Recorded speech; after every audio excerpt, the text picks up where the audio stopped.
อนนี้ก็ขี่รถลงมากลางบ้านเนาะจะมาเบิ่งว่าเป็นจังไดเนาะตารางทางตอนนี้ตอนมา2-3 ปีก่อนนี่เส้นทางบ่ดีเนาะแต่ว่าปีนี้เส้นทางดีแล้วบัดนี้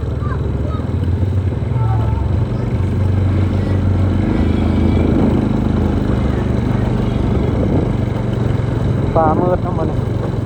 ช่วงฤดูฝนก็อาจจะยุ่งยากเนาะในการเดินทางไปถ่ายคอนเทนต์เนาะจะไปเฉพาะเท่าที่เดินทางได้นะจะไปหมู่บ้านที่เส้นทางดีเนาะส่วนหมู่บ้านได้ที่ว่าเส้นทางยังแปลงบ่แล้วเส้นทางยังบ่ดีเทื่อก็บ่ไปเทื่อเนาะ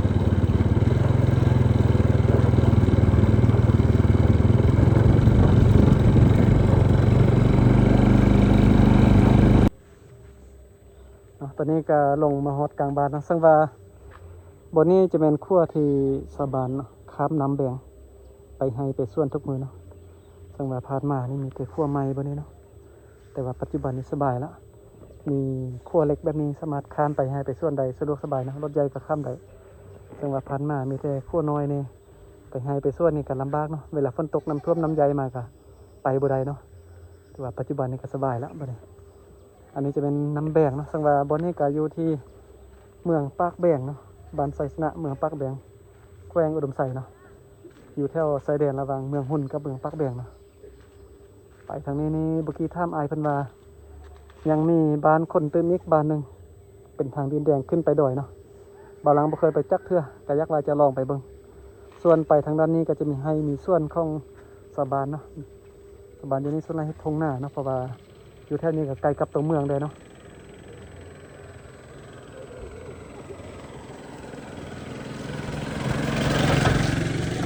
โอ้นี่บ่าวเพิ่นตึกเบ็ด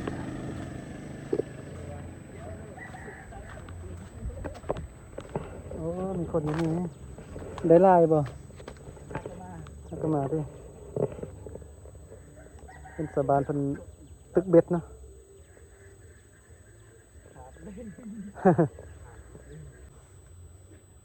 นี่จะเป็นขั้วไม้นะสมัยก่อนเพิ่นมีแต่ขั้วไม้แบบนี้เวลาไปให้ไปส่วนก็ได้ข้ามขั้วไม้แบบนี้ไปเนาะแต่ว่าเวลาฝนตกน้ำท่วมน้ำใหญ่มาเนี่ยไปบ่ได้นะขั้วนี้นะแต่ว่าปัจจุบันนี้สบายแล้วบัดนี้นะมีขั้วเล็กนะรถน้อยรถใหญ่ก็สามารถไปได้บัดนี้โอ้เบิ่งไม้นี่ก็โดกขนาด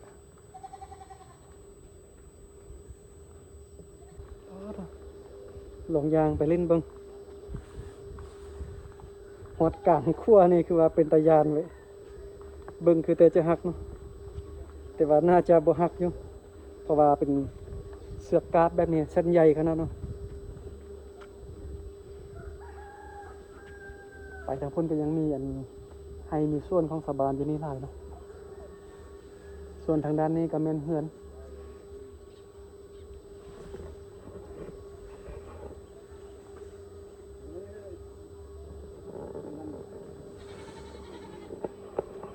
โอ้สะบานเพิ่นกำลังลุกมาแต่ให้ส่วนเนาะตอนนี้เป็นเวลา3 โมงนะบ่าวหลังก็ลืมเบิ่งโมงเลย3 โมงเป็นช่วยเลยเนาะสะบานพากันมาแต่ให้ได้ส่วน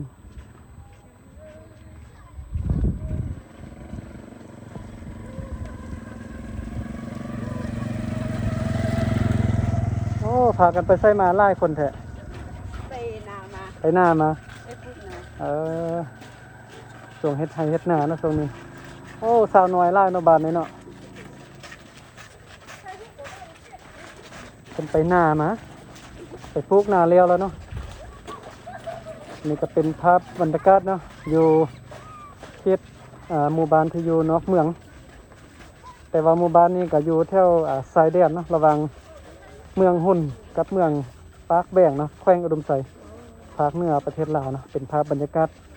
วิถีชีวิตชาวบ้านเนาะไปให้ไปส่วนมาเพิ่นไปปลูกข้าวหน้ามาเนาะช่วงนี้ก็เป็นช่วงเฮ็ดไร่เฮ็ดนาเนาะถ้าว่าขึ้นดอยเพิ่นก็ไปปลูกข้าวไร่อยู่เขตในเมืองแถวทงเพียงเพิ่นก็จะเฮ็ดเป็นทงนาเฮ็ดนาเนาะ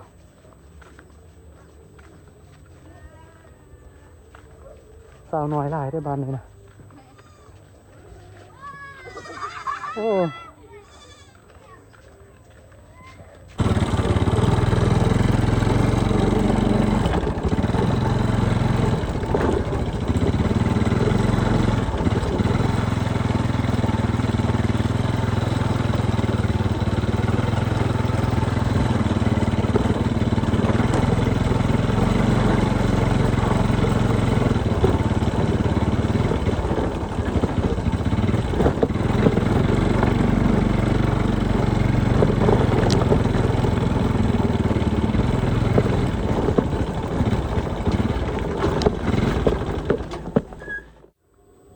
บ้านหนึ่งที่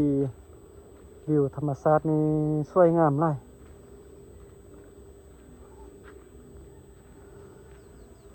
เส้นทางรถใหญ่จะอยู่ฝากพุ่นเนาะทางรถใหญ่ทางหลักนะอยู่จอมดอยเพิ่นก็สะบานเพิ่นจะไปซอกเอาห้อยเกาะเนาะไปหากินอยู่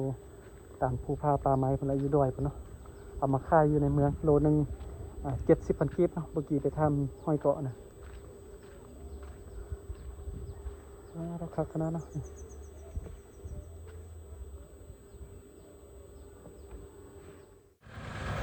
บรรยากาศเนาะขี่รถข้ามขั้วมา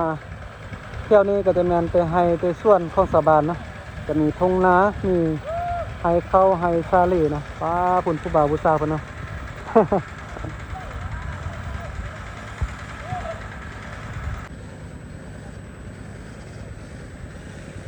เดี๋ยวจะพามาเบิ้งเนาะบรรยากาศเฮ็ดไฮเฮ็ดนาสะบานช่วยกันดำนาพวกเขาเนาะจุดหนึ่งก็กำลังลกเข้ากะส่วนอีกจุดหนึ่งก็กำลังไถนาเนาะช่วยกันคนละไม้ละมือเฮ็ดคนละอย่างเนาะโอ้ผู้สาวด้วยนั่นน่ะผู้สาวผู้บ่าวเนาะเดี๋ยวจะพามาเบิ้งบนที่สะบานลกเข้ากากันเนาะลกเข้ากาก็ว่าเที่ยวงามขนาดเนาะเข้ากานี่นะตอนที่บ่ลังอยู่ทางรถใหญ่เพิ่นก็เลี้ยวเฮ็ดเนาะเป็นสะบานเฮ็ดไทยเฮ็ดหน้าหลายเนาะช่วงนี้นะช่วงฤดูฝนแล้วเริ่มจะเข้าพรรษาแล้วเนาะฝนก็เริ่มตกทุกมือแล้ว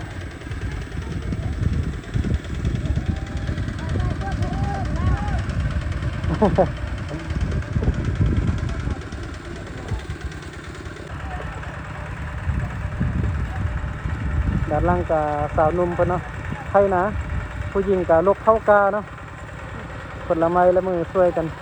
เป็นภาพแห่งความสามัคคีกันเนาะเฮ็ดไทยเฮ็ดนา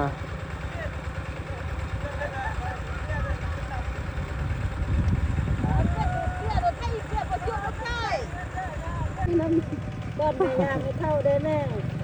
แม่เพิ่นว่าซื้อขนมมาตอนเด้อยากกินขนม เข้าอยากกินขนมเฮ็ดข้าวหน้ามันลำบากมีน้ำ มาเบิ่งเนาะดูเฮ็ดไทยเฮ็ดนาแล้วเด้อช่วงนี้ผมพี่น้องเนาะบ้านกำลังลกเข้ากะช่วยกันเนาะสามัคคีกันตอนนี้มาเบิ่งผู้สาวผู้สาวบ้านใส่สนะเนาะ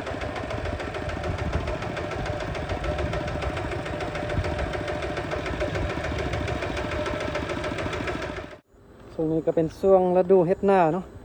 จะเข้าพรรษาแล้วถ้าว่าเข้าพรรษานี่ฝนน่าจะตกเกือบทุกมื้อนะการไปถ่ายคอนเทนต์ก็จะไปเท่าที่ไปได้นะเพราะว่าบางบ้านก็ไปบ่ได้โดยเฉพาะเป็นบ้านที่อยู่จอมดอยบ้านนั้นนะเพื่อไปบ่ได้เลยจะไปได้เฉพาะแต่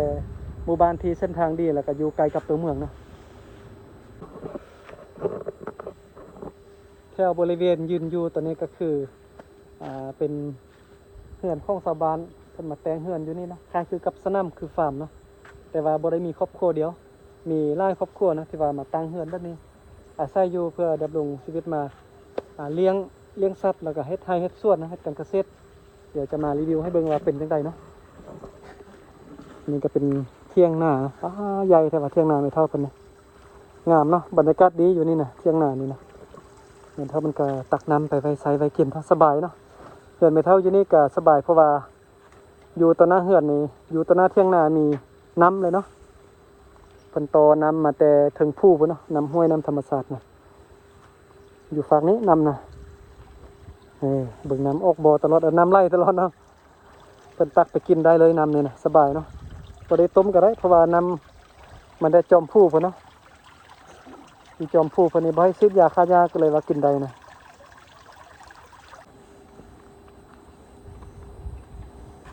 สบายเลอะเศร้าน้อย มันก็เศร้าน้อยเพิ่นนะอยู่กับน้องสายน้องสาวเฝ้าเฮือนเนาะครบกินถ้าพ่อถ้าแม่ไปให้ไปส่วนมาเนาะ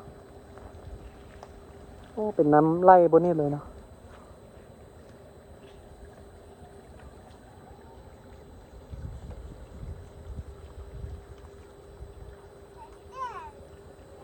อันนี้ก็สบานไปหน้ามาเด้อ